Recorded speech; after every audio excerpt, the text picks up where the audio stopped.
رکیں، ایک لمحے کے لیے سوچیں، روزہ کیا واقعی صرف بھوکا پیاسا رہنے کا نام ہے؟ نہیں، اس کے پیچھے ایک زبردست راز ہے جو ہماری زندگی بدل سکتا ہے۔ اللہ تعالیٰ فرماتے ہیں روزہ تم پر فرض کیا گیا تاکہ تم متقی بن جاؤ، یعنی روزہ ہمیں صرف بھوک نہیں بلکہ صبر سکھاتا ہے، خواہشات پر قابو رکھنا سکھاتا ہے اور ہمیں سب سے بڑھ کر تقوی پیدا کرتا ہے۔ نبی کریم صلی اللہ علیہ وسلم نے فرمایا اگر کوئی تم سے لڑے تو کہہ دو میں روزے سے ہوں۔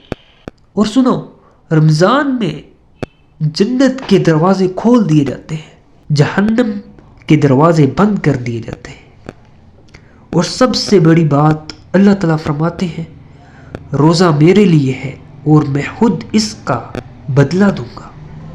تو اب سوال یہ ہے، کیا ہم صرف بھوکا رہ رہے ہیں یا واقعی اللہ کی رضا کے لیے روزہ رکھ رہے ہیں؟ اس بار رمضان کو زندگی کا بہترین رمضان بنائیں۔